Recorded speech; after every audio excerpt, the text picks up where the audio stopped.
Welcome everyone to this third part of our Masterclass series, Venture Investing for Angels. Today is part 3, and we're going to cover due diligence and decision making. And this is just building up from parts 1 and 2, right? In parts 1, we talked about first principles and some philosophies around venture investing. And then part 2, we talked about venture math, right? Showing you some of the statistics to give you a sense how to make sense of the numbers. And today it's all about giving you a generalizable framework for decision making, right? And how do you evaluate companies? And our agenda for today, we're going to cover a few things. We're going to start with intros as always, because I think there's a few new people joining us. We're going to talk about decision framework, right? 7 or 8 key things that I look at on every startup. Then we're going to talk about due diligence itself, both guidelines and processes that I follow. And then we will close the session and have a little bit of time for Q&A. So with that, let's keep going. Those of you who are new to this and maybe you don't know me, my name is Jed Ng. Formerly as a tech operator, I built and ran the world's largest API marketplace. This was a startup that was backed by Andreessen Horowitz. I started venture investing as an angel in 2016. So I've never worked in VC. I'm completely self-taught. At this point in my career, I've got an exit, have backed 2 companies at seed stage that have turned unicorn. And I started building my own angel network to do what's called syndicated deals in 2020. Today, that investor network has grown to over 1,300. And my latest venture is AngelSchool.vc. We think of ourselves as an accelerator for venture investors, helping you all from writing your first check as an angel to leading syndicates as super angels. So that's our contribution to the venture ecosystem. Let's start as always with session terminology. I'll just mention some of the terms that I'll be talking about today and to explain what they mean so that you have some understanding. The first one is DD, which basically stands for due diligence, right? This is a research process, and you are looking at a particular company or an investment to arrive at a decision of like whether or not to invest. When it comes to DD, there's a couple of general rules that I believe in. Firstly, there is no standard definition for DD. Everybody does it a little bit differently. If you talk to 1,000 different people, you are going to get 1,000 different answers. So part of our attempt today is to give you a coherent framework, something that you can take and carry with you.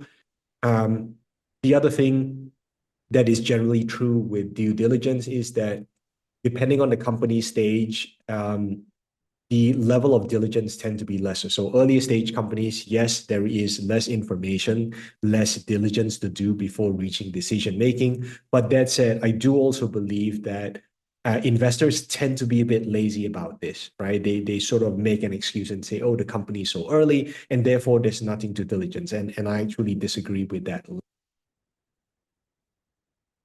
Next, I might mention the term unit economics. So this basically refers to how much revenue and how much profit do you make per sale for your product or service.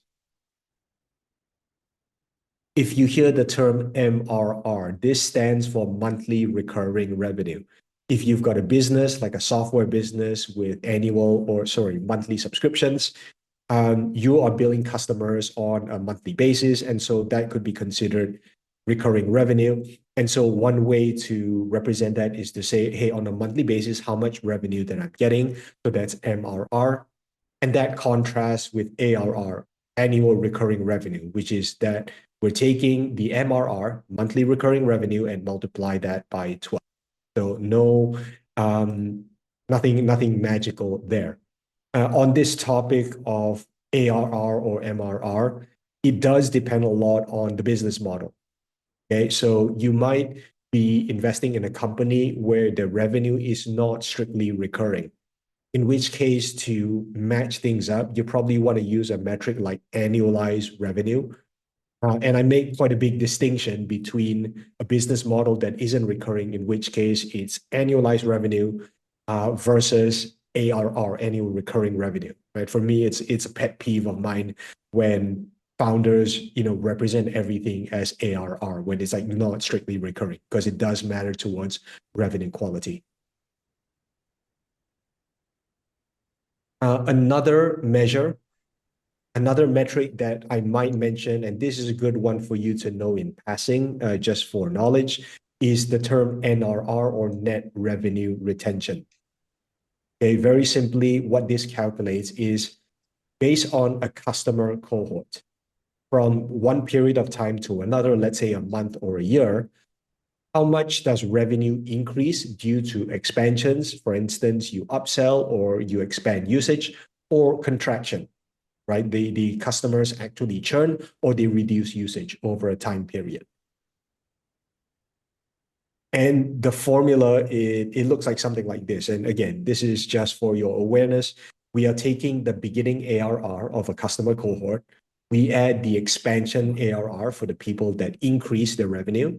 We subtract the contraction ARR, which is the people that reduce usage or churn, and we divide that by the beginning. So this number, it's going to be a factor of 100. So anything above 100%, obviously that's better, because it means that this existing customer cohort, you haven't had to do anything, and the revenue actually increased.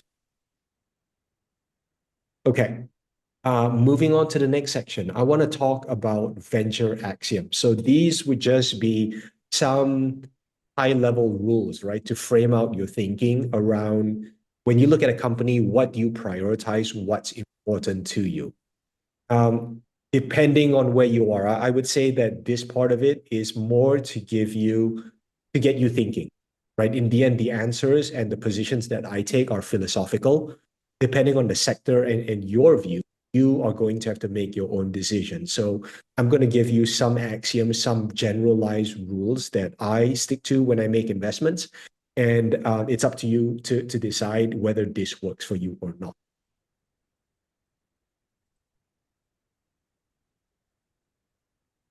So the first axiom is deal flow more important, or is diligence more important?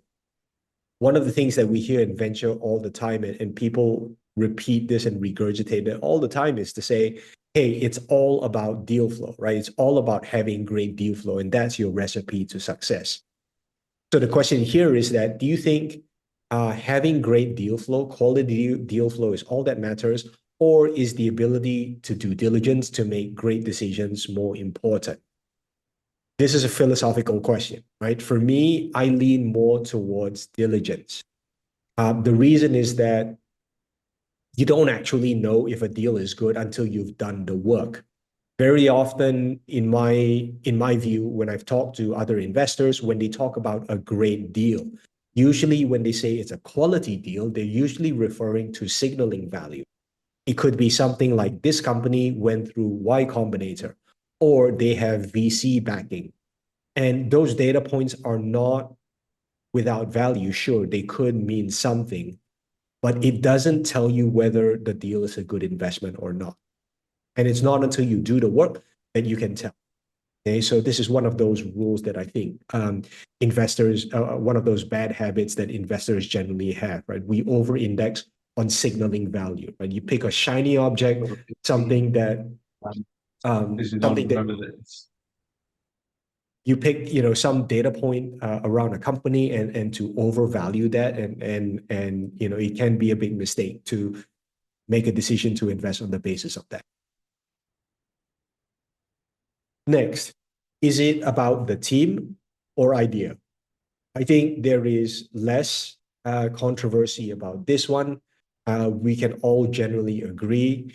We pick team over ideas because ideas have no value in and of themselves, right? There's so many people on earth. There's a lot of smart people, and it's very hard to come up with an idea that's so novel and so good that simply nobody has ever thought of it. But execution is super important. And so for that reason, we would rather pick a team with killer execution, with a pretty good idea, over an amazing idea, but a team that can't quite execute on it. Now, the more interesting question is that if we favor team over idea, would you pick a market over the team. Okay, so imagine that the world of startups fits in this 2x2 quadrant. On the horizontal axis, on the left is a small market, and then on the right is an absolutely ginormous market. And on the vertical axis, it's the team performance. So you have a poor team on the bottom and a rockstar team on the top. And in this world, obviously, we only care about what's on the top right quadrant, right? You want above average market size, above average team, everything else you throw away. So if you look in this space, the question is, would you pick a rock star team with a pretty big market, or a pretty good team, but operating in an absolutely enormous market? If you ask me, I would actually pick the team that is operating in an enormous market. So this button or this dot here on the right. The reason is that the axes on this chart, it's not a perfect symmetrical 2x2, right? The axes look more like this. And what I mean is that if you think about the delta between team performance, like what is a pretty good team and an amazing team? I don't know what is the difference in team performance. Maybe it's 10x, 20x, or 50x, whatever that number is. But anything beyond that number, it's hard to make the argument that team performance scales beyond 20 or 30x. But on the other hand, if you think about market size, between a big market, let's say $1 billion market, and $1 trillion market, there is 1,000x difference, right, in market size. So for that reason, if I had to pick, I would choose backing a team that is pretty good. Obviously, we want teams who can execute, but they're operating in a much, much bigger market, because then it gives them a lot more space to win. And the last one that I want to talk about is defensibility. Whenever investors get into a discussion with startups, and they will always ask this question to the founders: where is your moat? Where is your source of defensibility? I think at the very earliest stages, especially where angels play, true defensibility almost never exists. Very, very rarely so. But in those conversations, what investors want to hear from the founders is to say, oh, we have patents, we have data and tech, we have flywheels and network effects, and these things constitute our moat. I guess my argument here is that I think, generally speaking, patents are something that investors overvalue, right? You could have an interesting piece of technology, you could patent it, but if somebody is infringing on it, detection is one problem and enforcement is a whole other challenge, right? Let's say you're a software company, you have a patent, and I don't know, Amazon or somebody is using your patent and you can find it. They could just drown you in lawyers and it will never get resolved. On the other hand, things like data and tech and flywheels, these are a function of scale. So at the very earliest stages, when the company is starting out with very little traction, data and tech and flywheels, they just simply don't exist. So while this is perception, I think reality looks more like this. These bars are not to scale. I'm making a point that when it comes to defensibility, investors tend to overvalue when they hear things like patents and data and so on and so forth. But what they do undervalue is actually distribution, which is why this has a bigger bar. Now, one of my favorite readings in all of venture is this article called Where to Go After Product Market Fit. And it's an interview between Elad Gil. He was Twitter's first engineering VP. He went out and started his own fund, right? And he became a solo GP. And he interviewed Marc Andreessen from A16Z. And A16Z is famously a software investor. And they were talking about this problem, right, of defensibility. And Marc Andreessen is making the point that in software, it is very hard to stay ahead in terms of technology, software, and features, because it's just code. It's very visible. I think about an application an app that makes it big. Let's say Tinder. They invented this left swipe, right swipe type of modality for interacting with people. And suddenly all the other apps would would basically copy that, right? And so that's an example of, you know what, features in software, you can't lean on that for defensibility, right? You're going to, it's a race to the cliff, right? You're talking about putting out killer feature after killer feature in order to stay ahead of the competition. And in the end, either you're going to have a bad streak, somebody is going to outspend you or something. But in software, what does matter is that the cost of distribution is very marginal, right? It's very cheap to distribute software because it's digital. And therefore, you need to focus on distribution, get your product out, back that up with a business model that is value accretive so that you have a cash flywheel to grow your business. So if you have a chance, go look up that article. I think it's quite a good one. Now, the next thing I want to move on to is decision frameworks. I'm going to share with you my very high level, framework for how I evaluate every single company. Those of you who have paid attention to my deal flow have seen the investment memos that we write. You will know that we adhere to this format, right? If you read through it, it's these 8 things that we focus on. I would say that when it comes to decision making and due diligence, you want to think about going very broad and to get a broad scan of a company and to find areas where they need extra attention, right? Rather than starting narrow and going very, very deep, because it leaves a lot of blind spots for you. So that's my approach. And this framework is designed to do just that. Our decision framework covers these 7 things. We are looking at the product or service. We are looking at the market. We want to understand the economics of the business. We want to know what potential sources of defensibility there are at scale. We want to look at traction because traction is hard metrics and numbers that you can count on. We want to evaluate the team and we look at valuation. Very simply, when we talk about product and service, all we're looking to understand is what does this business do? Okay, how do you sell? What is your product or service? How do you make money? Second, for the market, we're looking to understand, do you understand who your buyer segment is? Who is your ICP? Are they willing to pay? And when you consider these facts, how big is this potential market? When we look at economics, we're trying to understand what is the value of each sale and how profitable is it for each unit of sale. So all things equal, if you sell something that's $10,000 versus $100,000 per unit, that's better. And a product or service that has 80% gross margins is better than 60% gross margin, right? All things equal. For defensibility, I think the best way to frame this question is to think, okay, when the business is established, what about this is hard to build? Like this is what's going to keep competitors out. And then traction, you need to be able to define the right metrics for the particular business and the business model. If you are evaluating a consumer business, you might be looking at things like lifetime value and customer acquisition costs. Growth rates are important. There's this saying in venture that you want to invest in a line, not in dots, which is whatever company you invest in, you want to see a clear trajectory of growth.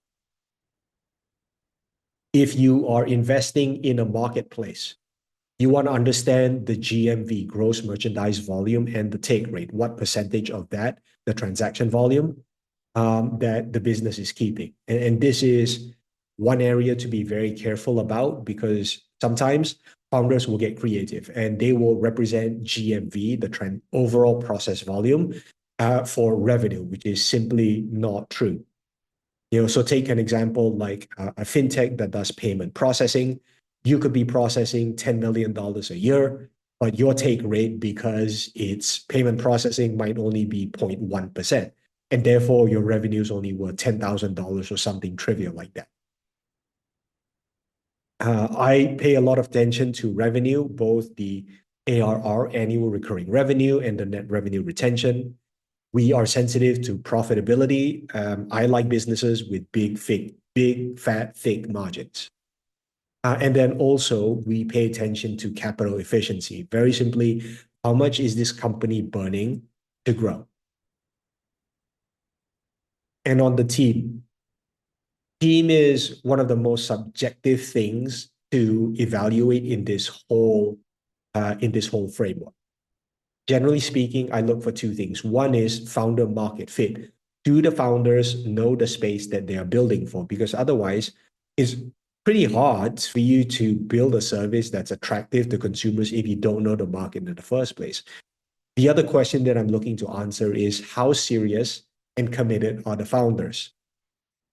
It's very direct. It's maybe not a very nice thing to say. People don't want to hear it. But building a company from the ground up is hard. And building a venture scale company, it's a lot, right? It takes a certain kind, and people who are not equipped for it, it's not a value judgment on them individually. Um, but as an investor, you've got to make that determination for yourself.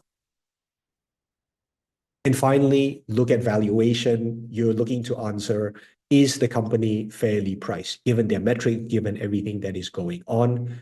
As a general principle, I do think that angel investors tend to overpay. In fact, for me, the data is very, very clear that angel investors tend to overpay for companies. And it's not until the companies get to Series A, Series B, Series C that that the valuation, multiples, let's say we were taking revenue multiples, start getting a bit more coherent. So if you think one way to think about this is whatever you're investing in, you're investing high and you're looking at that forward-looking growth to catch up with it. Okay, which is why I always encourage angels, don't be afraid to walk away from a deal. If it seems unreasonable, it probably is. It feels like you don't have leverage to adjust that valuation, but the best thing you can do is to walk away with your checkbook and to save that for another day, another deal. There will always be another startup. Okay, so those are the 7 things. What do I look for? Okay, so here are a few general guidelines.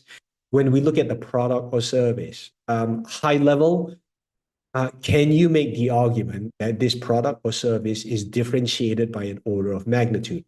We're looking for something that's 10x better, not 10%, right? Or maybe it's 3x better. But the point is, we're not going for something incrementally better. We're looking for something that is a step change to the alternatives.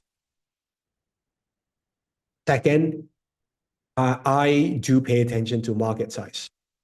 Um, and this is exactly because of the axiom that I talked about earlier. The difference between a big market and a huge market could be 1,000x difference. So there's a big order of magnitude difference in what success looks like. And for the economics, I'm evaluating each company for their revenue quality and the unit profitability. So revenue quality can be things like how sticky is the product or service. So if you are selling, let's say, a CRM to a customer or a website builder, those are very, very sticky products, right? Once a customer adopts it, it's very hard to switch off because it's a big, heavy lift to migrate to another service. So something like that could mean very low churn. Potentially, as customers build out their websites, you can charge more, or they have bigger CRMs, you can charge them more because they're locked in. And then also unit profitability. That's great for me because the more a company is profitable on a unit economics basis, they can take that revenue or they can take that profitability and pump that into growth. So as an investor, it basically means that they need to raise less equity financing, which causes dilution, which diminishes my overall returns. Defensibility, we talked about, right? Basically, the question here is what assets make it hard for others to replicate the business? Traction, understand the metrics for the particular business. This for me is about de-risking and to validate that the strategy that the company is pursuing, whatever the founders are saying, like, is this actually working? Right? What does the data tell us? I talked about team, looking at founder market fit and serious builders. There is no way to ultimately know this, right? It's going to be very much a finger in the air guess, a subjective judgment. What you can do when you're evaluating with founders is to actually figure out how much skin in the game have these people put in, because it determines it tells you something about how serious they are. So is this a team that has built something in a garage for a month and went out to the market to try and fundraise without a product out? Or have they spent their nights and weekends for the last 2 years building out a product to show some revenue and customer fit, right? Those things show for me skin in the game and commitment from founders. And finally, for valuation, for you as an angel, wherever you invest in today, you're going to be investing most likely on market conventions and benchmarks. So you're not going to have negotiating power with the startups. It just tends not to work like that. This is why I build and run my own syndicate, because it gives me a lot more leverage in deciding terms and negotiating valuation. But as an angel, you're not going to have that power. You understand what the pricing is in your local market environment, and you need to decide, is the company worth this? This is your buy-in price, and then you're also looking at your exit. So long term, how big can this company grow? That should be supported by the market side. How well can the founders execute, and which impacts how quickly they grow, right? Those things basically dictate your exit value. So this is my framework. If any of you are interested in seeing an investment memo for a company that I've invested in using this structure, please feel free to reach out. I'm very happy to share this. And in the programs that we teach, we have case studies of actual companies we've invested in, and we talk through in depth this exact framework. Now, let's move on to due diligence guidelines. I'm going to approach this just like first principles in session one, right? I'm just going to talk about some things that you should keep in mind when it comes to due diligence. I describe DD as an exercise in fact-finding efficiently and making good quality decisions in conditions of extreme uncertainty, which is a lot of words. And maybe it sounds like it doesn't say much, but this is the best way that I can describe it.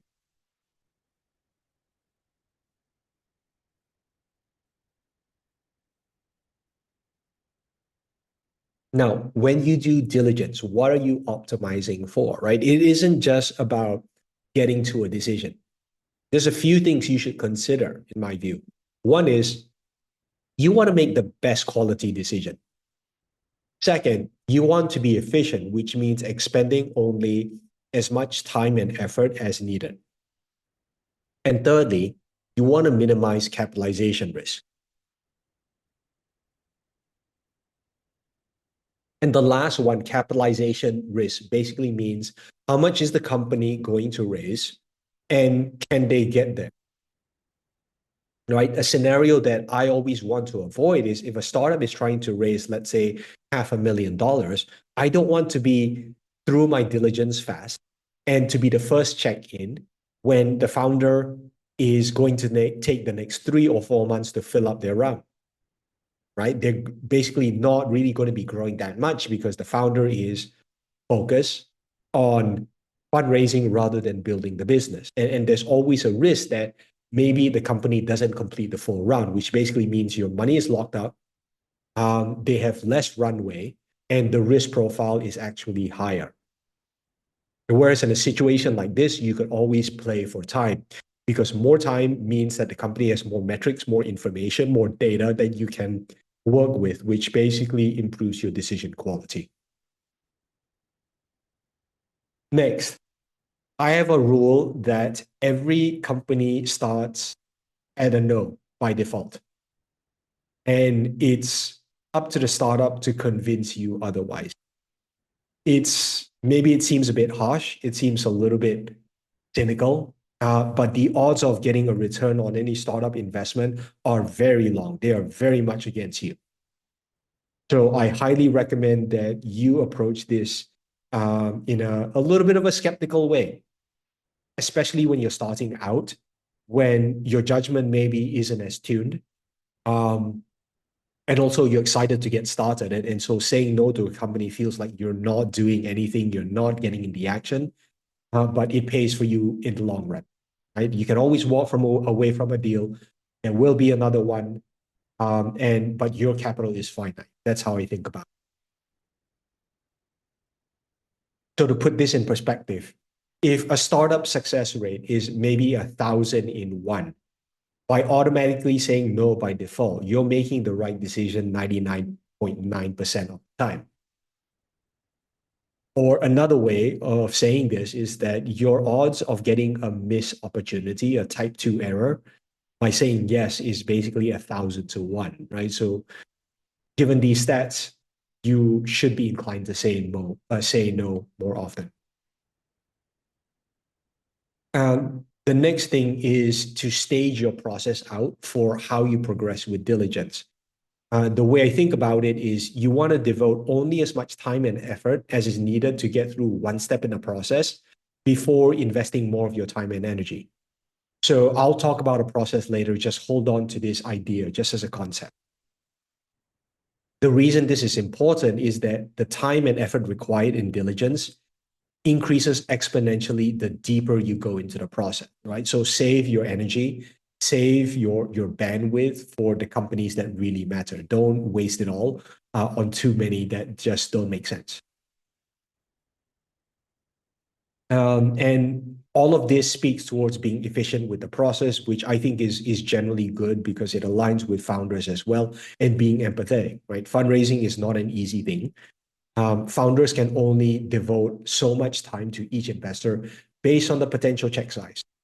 So if you're an angel, you're writing a relatively small check, they can only spend so much time with you. So you get less information for decision making.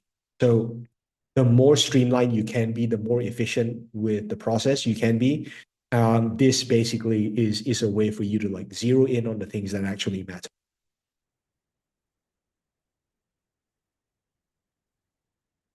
Next, it helps to have a good process, right? So structured processes help guide you through and minimizes the time and effort required. We will talk about that later in the next section. One of the things that I hear from investors all the time, especially at an early stage, is that, oh, it's too early to diligence, right? Especially for angels investing at pre-seed or even seed stage. So let me give you 7 things here that basically are applicable to all companies, irrespective of the stage. The first is the market, right? No matter how early the company is, if you decide to back a company that doesn't have very much tangible traction, and you could be in that situation, there is still a market. Have you validated that? And every startup also has competitors, right? Any startup who's telling you we have no competitors, it's BS, okay? So the question is, go figure out who those competitors are and figure out, is their value proposition 10 times or 10x better than what exists?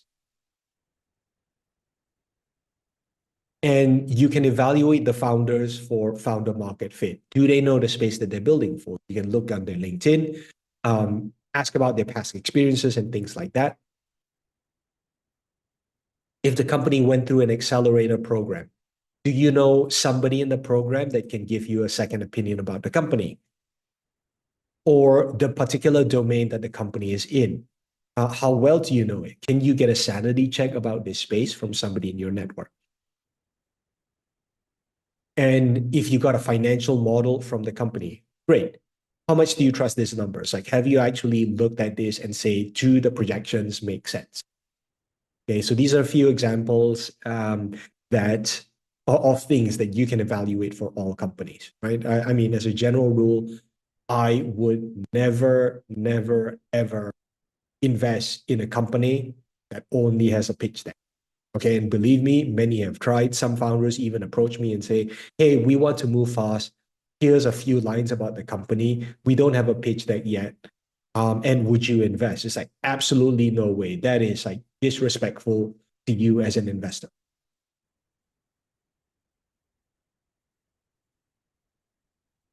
Now, when it comes to decision making, Don't look for a reason to say yes. Okay, so this is like the other part of this, the opposite side of the psychology, where my take is every company starts with a no, and we're trying to build up to a yes. You want to prevent yourself from getting overexcited and look for a reason to say yes. This is a big, big sin. So if you hear an investor say something like, "Oh, the founders are really special. I really like them," and they might be. Okay, great. So articulate why. Tell me why they are so special. Second, there is a lead VC. Having a VC backer is not nothing, but sometimes it's not that strong a signal either. Right? I've seen startups will say that, oh, we are backed by Sequoia, but actually it's a Sequoia scout. And what this is Sequoia builds this network of scouts and gives them a small pool of money. And these scouts might invest, $100,000 into a company, and this is nothing for them, right? This is about them buying optionality. So take it with a grain of salt. Next, don't fall in love with the solution or the problem space just because it resonates with you. So when you say something like, I love what they're building, okay, good, but explain to me why this is better than the alternative, right? It's a very simple way to keep yourself honest. Another rule I have, be holistic. When we approach diligence, you want to start high level, go very broad, and then find the areas that you want to go deep in. So fight the urge to gravitate to the things that you do know and to focus on that one thing and to drill deep, because it means that there's a lot of blind spots that you're not looking at. As a general rule, I like to say that there is at least a hair on every deal. There's no such thing as a perfect deal. So find the hair, be able to say, okay, what is wrong? What don't I like about it?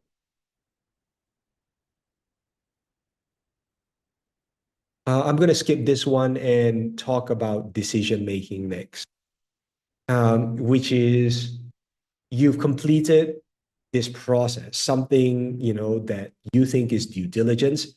How do you actually decide if you should invest?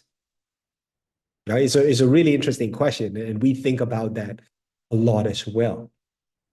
My best advice, if you're an angel investor looking at a company, is go out, spend time, develop for yourself a trusted circle of 5 or 10 investors who all have a similar thesis as you. If you are a renewable sustainability investor like Nayano, you want to network and find people who operate in that space. And if you're looking at a deal and you're saying, hey, I really find this interesting, um, reach out to those people. It is helpful to have a written document for all of this rather than communicating it verbally. Right. So we use something called a deal qualification framework, which is articulating everything that we find in the company in like a 4 or 5 page document. And I share it with other investors and say, give me your feedback, right? I don't get on a call and pitch them because it's going to color or bias their opinion. You want a very, very clean signal. So the best way you can do is take away from yourself from that personal process. Don't create an environment where you create, unintentional pressure. Okay, so writing things down, articulating your thoughts, and sharing that to get feedback is a good way to do it. So with that, let's talk about due diligence process. I'm going to talk you through high level my process for how I evaluate companies from start to finish. And I'm going to talk about factor in, the things that we discussed, which is I only want to spend as much time in each stage before moving on, right? And if the deal doesn't pass, I'm just going to drop it and move on to the next one.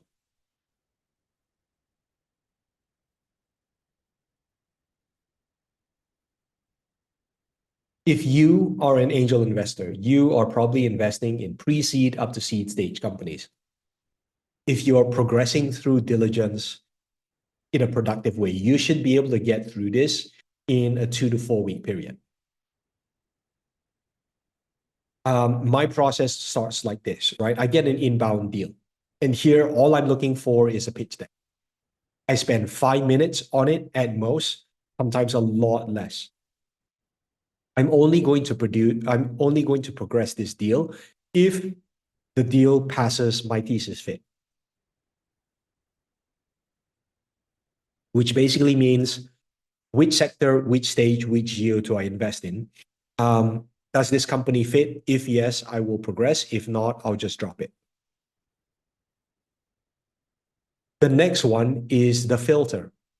Beyond your thesis, there could be other criteria that are important to you. For example, is the team full-time?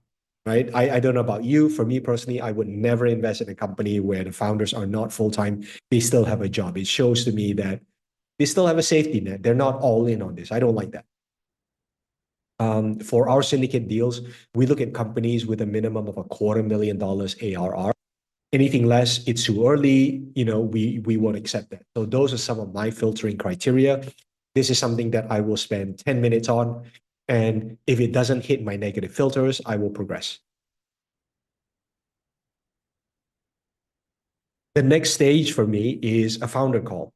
I spend 30 minutes or maybe an hour with a founder and to ask them questions, right? Basically, I'm asking questions in that decision framework, those 7 things, and trying to get answers to that. And if the call passes, that it sort of makes sense, there were no red flags, what I will do is to build out something, a piece of a template that we have called a deal qualification document. I'll spend an hour or two doing this and to basically synthesize all the information that has been shared with me into this 4 or 5-page document. At this stage, following the founder call, I will request access to a data room. I will look at that information, maybe spend 1 or 2 hours on this and take that information and build out my deal qualification some more. Usually at that stage, I might have some lingering questions. So I'll do Q&A with the founder asynchronously, just doing emails, right? We're just asking questions and say, hey, tell me about this or that. And again, all of this information gets built out into the deal qualification document. So this is my process, right? We take an iterative approach, very quickly filtering out deals for the thesis and my filter criteria. And then I layer on information discovery, starting with the founder call, then getting the data room, then going deeper using Q&A over email. And each time I do this, I'm building out my view, this deal qualification. That's what we call it. And basically with this, I should be able to reach conviction and to make a decision to invest if it makes sense. So this is my process. I hope this is something that's helpful for you. You can take that with you. I will share something, which is the programs that we run with Venture Fundamentals. We have a resource pack, and we built out all of these things as a way to equip people with the right resources to progress this. So for inbound deals, we built out a deal flow resource. So where to get plugged in to accelerators, to startups, to even other syndicates if you're looking for a particular kind of deal flow. We have a deal filtering criteria, which is beyond your thesis. What are the things that you specifically look for in a company, right? Just have that checklist. When we do diligence, we have a data room checklist because I want to control that conversation. So when we get into this, I will basically give this list to the founders and say, if this is what I want, get it to me, right? And don't make it a negotiation. Don't let them give you what they're comfortable with, set the tone. And this is why having a checklist is helpful. And then we also have a diligence Q&A template, which is, different sections with common questions that you want to ask every company. And then you can build out your specific questions from there. And then, of course, we also have this deal qualification template to synthesize all the information. So I hope that's helpful. It's a little bit technical in terms of the process and the principles. With that, this sort of covers the content that I wanted to talk about today. I'll open it up to questions, but before I do that, I did want to share an announcement. For those of you who are based in Singapore and you are interested in joining our Venture Fundamentals Bootcamp, we have decided to move the date of the program from August 24th, 25th to September 28th, 29th. Basically, we ran into some logistical issues with securing venue and other things like that. So it's been postponed by a month. So this live 1.5 day weekend bootcamp is going to be September 28 to 29. And those of you who are around the world, I have an online program that's starting on September 15. If you're interested in either of those, feel free to let me know. I'm happy to have a chat with you. Yeah, so that's it. I hope this was helpful. This is our three-part series. As always, slides and the recordings are going to be shared in a post-session email. And so don't worry about that. I'll make sure that this gets into your hands. And I'm very happy to take maybe 10 minutes now and to hear any questions that you have. Feel free to just unmute your mic or turn on your video and let's have a chat.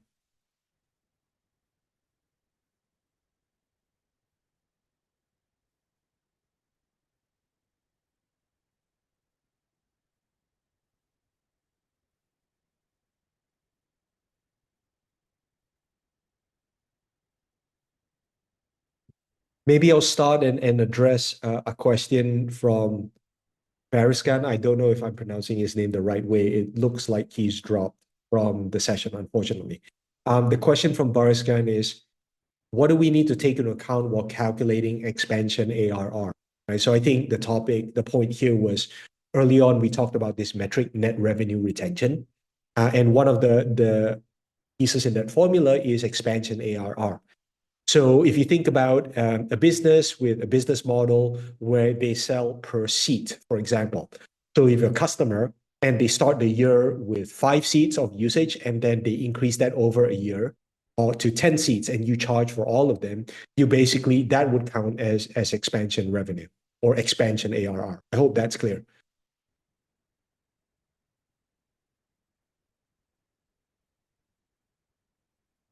Anyone else? Any takers?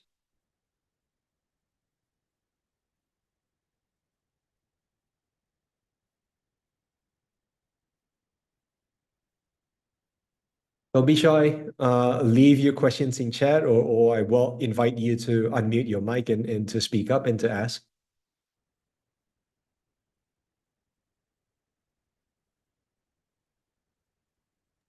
Hey, Jed. I have one question. So you mentioned that you never look at cases where the founders are not fully 100% invested.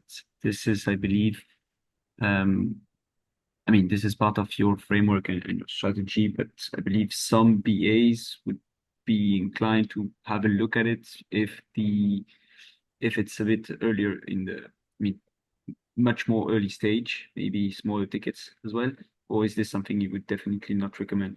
I'm asking this because sometimes we can see some founders that, um, try something before even getting into the market fit, maybe a proof of concept or something.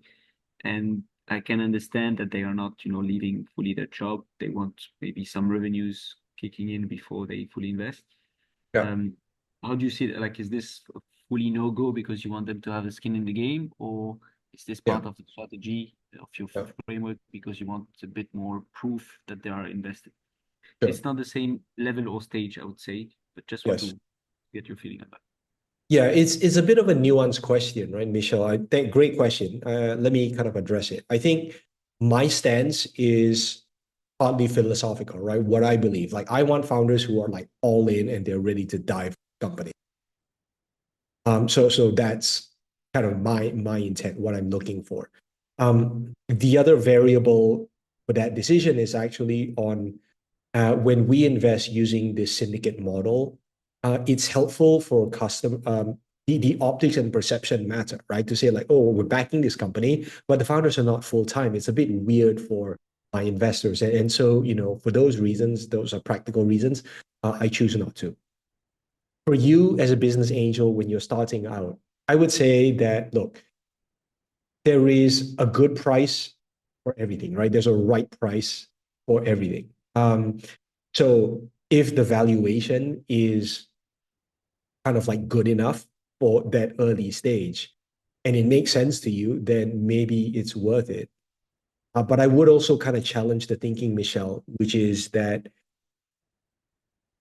for you as an angel, do you want to play in this stage is that a deliberate choice, or is it because of the check size that you're writing, right? And so, like, given an alternative world where you had more options, would you still choose to play there, or is it like more about, what, I'm writing, maybe a $3,000 or $5,000 check. I can't, get into like later stage deals.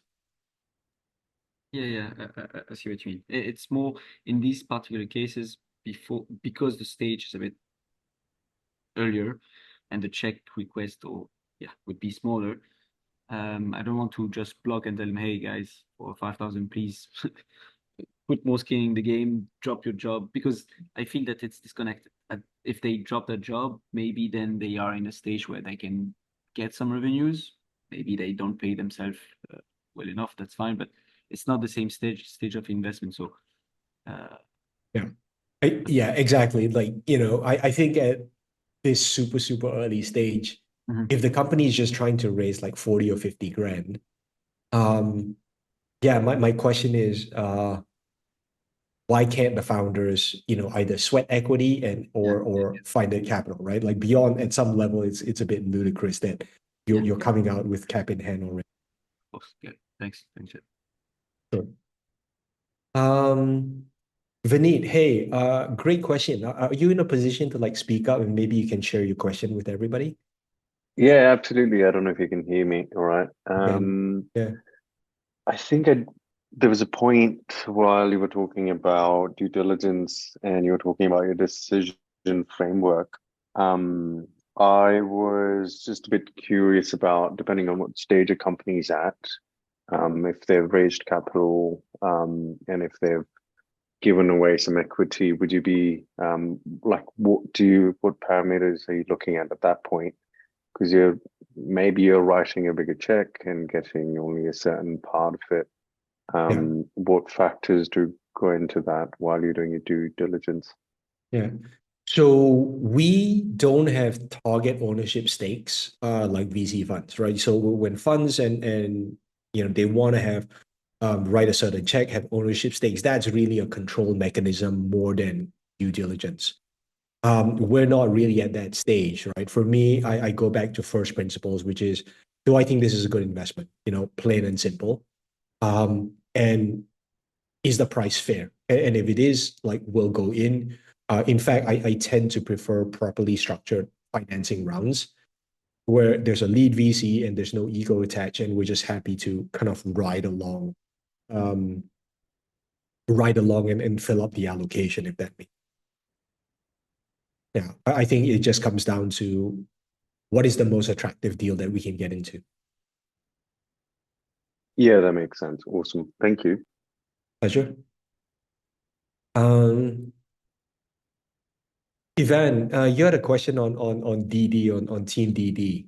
My take on Team DD is we don't go like super deep. We don't do background checks or anything like that. It's mainly it's a sniff test, right? We get to know them. Are the founders serious, or are they just trying, right? Trying to be a founder. And there's nothing wrong with it. Everybody has to start somewhere, but it does factor into our calculus.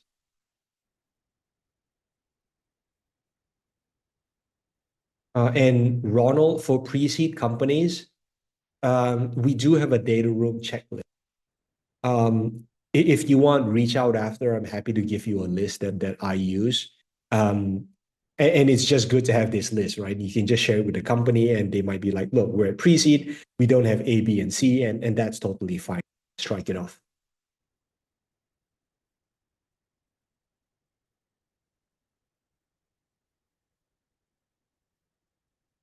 Yeah, Ronald, Michelle, like reach out to me. We'll take care of that for you. Okay. Everybody good? Was it helpful? Thanks for spending the last 3 weeks with me. Thanks, Jed. Appreciate your time and resources here. Yeah, my pleasure. Thank you all. Thanks for being part of this.